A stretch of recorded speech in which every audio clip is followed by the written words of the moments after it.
নমস্কার বন্ধুরা, আমি উদ্ধব। আপনারা দেখছেন ফিটনেস গার্ডেন। আজকে যে বিষয়টা নিয়ে আলোচনা করব সেটা হচ্ছে হলিহক ফুল। হলিহক ফুল দুই রকমের হয়, একটা হচ্ছে প্লেন, একটা হচ্ছে থোকা। তো এবার এনেছি প্লেন হয়েছে, আগেরবার থোকা হয়েছিল, আমি ভিডিও করতে পারিনি, দেরি হয়ে গেছে বলে। তো নার্সারি থেকে থামপটে আনার পরে কি করবেন, 3 ইঞ্চি টবে বসাবেন। 3 ইঞ্চি টবে বসানোর পরে দেখুন কত বড় হয়ে গেছে, কড়িও চলে এসছে। ঠিক আছে, ভিডিওটা ওই ফুল না আসলে তো আমি করতে পারি না, কারণ রেজাল্ট দেখাতে হবে, অনেকের প্রশ্নের মুখে পড়তে হয়। তাই রেজাল্ট দেখানোর চক্করে 3 ইঞ্চিতে বড় হয়ে গেছে, এটা লেট হয়ে গেছে। 3 ইঞ্চিতে আর একটু ছোটো থাকলে মোটামুটি আপনার গিয়ে এই 6 ইঞ্চির মতো গাছটা যখন হবে তখন কিন্তু আপনার ফাইনাল পট করতে হবে। এটা একটু লেটে আমি করছি, তবু আপনাদের দেখিয়ে দিচ্ছি সিস্টেমটা। হলিহক ফুলটা কেন করবেন তার বিস্তারিত আলোচনা ভিডিওর মধ্যে আমি করছি। থামপটে থাকবে, থামপটে আনার পরে তারপর আপনারা 3 ইঞ্চিতে প্লেন ভার্মি কম্পোস্ট বা গোবর সার 50% আর মাটি 50% দিয়ে ছাওয়াতে রেখে দেবেন।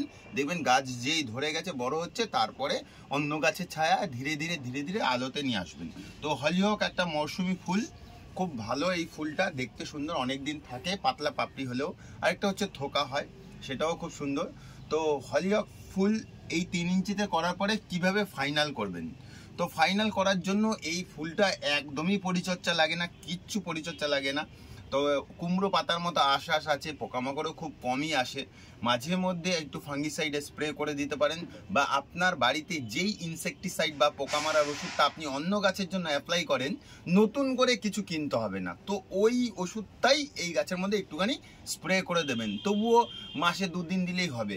তেমন কোনো পরিচর্যা লাগে না, খুব বেশি জলও খায় না, আবার খুব কম জলও খায় না। বেশি জল হলেও রুট ড্যামেজের ভয় নেই, কারণ এর রুটটা খুবই শক্তিশালী রুট, পাওয়ারফুল রুট। বেশি জল হলে ক্ষতি নেই, কম জল হলেও ক্ষতি নেই, এই গাছ মরবে না, মানে ডেঞ্জারাস গাছ। আপনারা একবার হলিহক ফুল সিজন ফ্লাওয়ারের সাথে হলিহক দুখানা রাখুন। আপনারা তো ছোট বুশি গাছ করছেন, যেমন পিটুনিয়া করছেন, প্যানজি করছেন, অ্যালিসাম করছেন, ন্যাস্টেশিয়াম করছেন, বিভিন্ন ফুলের মধ্যে পেছনটা দেখবেন ফাঁকা। পেছনে যদি এরকম হলিহক দাঁড় করানো থাকে লাইন দিয়ে, দেখুন তো কি সুন্দর লাগছে, এই ভিউটা দেখুন কি সুন্দর লাগছে না, তাই না? এই কাছে এসে দেখুন কি সুন্দর, দেখুন এই যেখানে লম্বা লম্বা লাইন।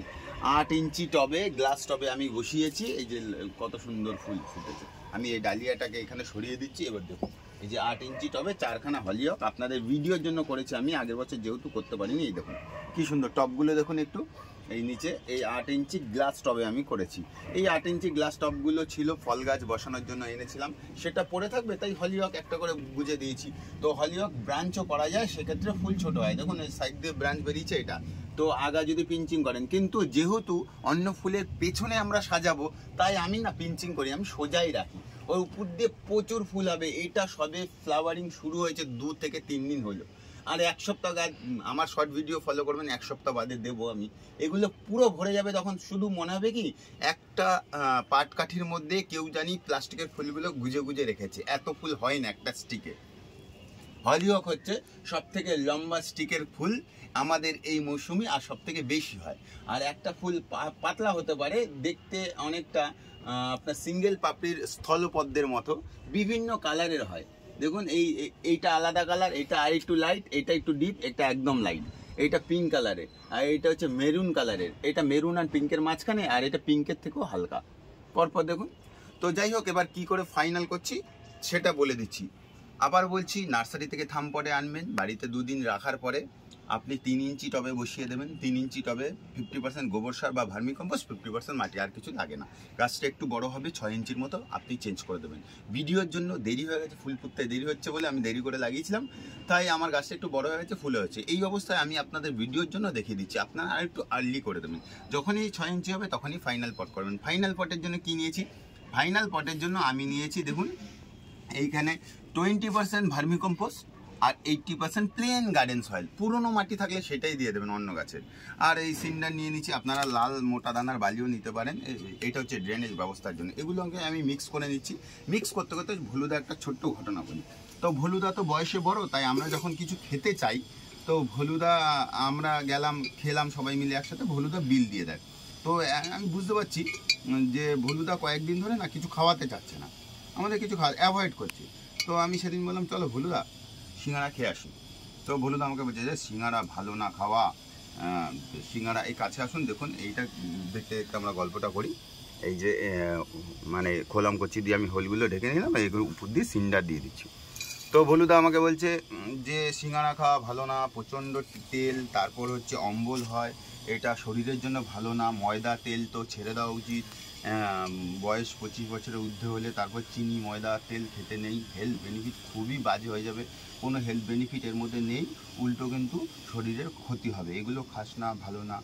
আর সবথেকে বড় ব্যাপার, ময়দাটা আগের দিন ইয়ে থাকে, মানে ওর মধ্যে পয়জন চলে আসে, আগের দিন মেখে রাখে, তারপর ফুলকপিতে গ্যাস হয়, এখন আমার ফুলকপি দিচ্ছে, নানা রকম, মানে সিঙ্গারা নিয়ে এমন বললো, আমার মনে হলো আমি আর জীবনে সিঙ্গারাই খাবো না, এত বাজে বাজে কথা বলে সিঙ্গারা নিয়ে, যে খাস না খাস না। আর এমনভাবে বললো মানে ভলুদা লাইফে কখনো সিঙ্গারা খায়নি, আর জীবনে খাবেও না, আর ভলুদার পুরো ফ্যামিলিকে কাউকে ভলুদা খেতে দেবে না, এভাবে রিপ্রেজেন্ট করলো কথাটা। আমার মন থেকে সিঙ্গারার প্রতি ঘৃণা হয়ে গেল। আমার মনে ছিল আমি যখন অতীতে যেই সিঙ্গারাগুলো খেয়েছিলাম সেগুলো মনে হয় বের করে ফেললে ভালো, মানে এত সাইড এফেক্ট এর বললো। তারপরে আমার হঠাৎ মনে হলো কি, ভলুদা আমি আজকে আপনার গিয়ে তোমার গিয়ে মাইনা পেয়েছি, তো তা আমি ভাবছিলাম আমি খাওয়াবো, আমি পয়সাটা দিতাম। এইটা বলার পরে ভলুদা বললো তুই পয়সা দিবি, ঠিক আছে তুই যখন এত করে বলছিস চল আজকের দিনটা খেয়ে নি। কিরকম মাথা গরম হয় বলুন। যাই হোক এইটা আমি মিক্স করে দিচ্ছি, মিক্স করতে করতে এটা বলি। তো যাই হোক ভলুদা প্রচুর খাওয়ায় আমাদের, আর সেদিন এরকম পড়লো, খুব ভালো লাগলো, মজাও লাগলো। যেই বলেছে আমি খাওয়াবো অমনি বলে চল, তুই যখন এতবার বলছিলি তার 2 মিনিট আগে এমনভাবে রিপ্রেজেন্ট করলো, মানে জীবনে খাবেও না, কাউকে খেতেও দেবে না, মানে অন্যায় যে করে আর অন্যায় যে সহে তব ঘৃণা তারে যেন তৃণ সমুদয়, মানে এই রকম, আমি তো খাবো না, এর মানে খুব সাইড এফেক্ট, আমি কাউকে খেতেও দেবো না, এইভাবে রিপ্রেজেন্ট করলো। 2 মিনিট বাদে যেই আমি বললাম যে আমি পয়সা দিচ্ছি, বলছে চল খেয়ে আসি আজকের দিন। তো যাই হোক পুরো ডিপ করে আমি বসাবো না, একটু হালকা করে বসাবো, তাহলে আমি উপর দিয়ে একটুখানি সার টান অন্য গাছে যেমন শস্যের খোল টোল দিতে পারি এরকম। দেখুন কাছে আসুন, এইখানটা দেখুন মিক্স করে নিলাম। আবার বলছি 20% vermicompost, 80% plain garden soil, পুরোনো মাটি হলে আরও ভালো, তার মধ্যে তো খাবার থাকবে। এইটাকে আমি উল্টো করে একটু টবের মধ্যে ঢাকা দিয়ে দিচ্ছি, একটু তো বড়ো টব লাগবে, নাহলে হবে না। তবু গাছটাকে দেখি আমি, হ্যাঁ খুলে গেছে দেখুন, রুট অনেক অনেক আগেই চাইছিল এইটা যে ওকে চেঞ্জ করা হোক, যাই হোক চেঞ্জ করা হয়নি। দেখুন এই ছোটো 3 ইঞ্চি টবেও আমি ড্রেনেজ ব্যবস্থাটা কি সুন্দর করেছি, খোলাম খুঁচি একটা থাকি, এই দেখুন সিন্ডার বেরাবে, চারিদিক দিয়ে সিন্ডার বেরাচ্ছে দেখছেন। তো ড্রেনেজ ব্যবস্থা সবসময় ঠিক করতে হবে, তাহলে কিন্তু আপনার গাছ আপনি নিশ্চিন্তে থাকবেন, অকাল বৃষ্টি বেশি জল হলে কোনো ক্ষতি হবে না। অ্যাকচুয়ালি জলেই গাছের জীবন, আবার জলেই কিন্তু মরণ, বেশি জল হলেই কিন্তু গাছ মরে যায়। জল দেওয়া যদি আপনি শিখে যান, গাছের 80% আপনি কিন্তু শিখে গেছেন। জল দেওয়াটাই মাস্ট। 10টা গাছ পরপর রয়েছে হলিওক, রোজ জল লাগছে, রোজ জল দিচ্ছি, দেখবেন 2টো গাছ একদিন ঝিমানো, মানে কি ওদের শরীর অসুস্থ, ওরা সেই দিন জল খাবে না, তো সেই দিন দেওয়া উচিত না, সেই দিন ওই 2টো গাছকে স্কিপ করে বাদবাকি 8টা গাছে দেওয়া উচিত, বুঝতে পারলেন। হয় না আমাদের, আমরা 4 বন্ধু খুব ভালো খেতে ভালোবাসি, বিয়ে বাড়িতে প্রচুর খাই, একদিন আমার শরীর খারাপ, সেই দিনও আমাকে যদি জর্জবস্তি স্যাম খাওয়ানো হয়, আমার তো শরীর অসুস্থ হবেই, তাই না। তো গাছকে বুঝে দেবেন, মাটি শুকালে জল দেবেন, নইলে জল দেবেন না। তো অনেক হলিহক, অনেক হার্ড রুটের মানে গাছ, এই গাছে বেশি জল হলেও ক্ষতি হয় না। এবার হলিহকের আমি হেলথ বেনিফিট বলি, যেহেতু আমাদের চ্যানেলের নাম হচ্ছে ফিটনেস গার্ডেন, তো ফিটনেস নিয়ে একটু কথা বলি। এই গাছটার এই যে কাণ্ড, এই যে শেকড় বা মূল বা রুট, লিভস, পাতা, পুরো A to Z মেডিকেলি ব্যবহার হয়। আপনারা গুগল সার্চ করে দেখবেন health benefit of হলিহক flower plant বলে লিখবেন, পরপর চলে আসবে।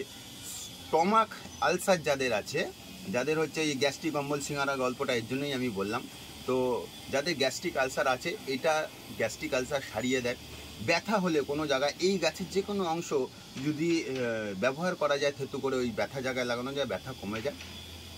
আর ডায়াবেটিস রোগীর জন্য খুব ভালো, মেডিকেলি ব্যবহার হয়। আমরা কিন্তু এটা আমরা কোনো রকমভাবে এটা মেডিকেলি ইউজ করতে যাব না, যেহেতু আমরা জানি না, ওটা ডক্টরদের হাতেই ছেড়ে দেওয়া হোক, সায়েন্টিস্টদের হাতেই ছেড়ে দেওয়া হোক। আমরা গাছটাকে আমাদের এই ফুলের শোভা সৌন্দর্যের জন্য কিন্তু গাছ আমরা করব। হলিহক প্ল্যান আপনারা কিন্তু অবশ্যই করবেন। আবার বলছি অসংখ্য ধন্যবাদ ভিডিওটা পুরো দেখার জন্য। পাশে থাকবেন, সুস্থ থাকবেন, আর দেখতে থাকবেন ফিটনেস গার্ডেন। টাটা।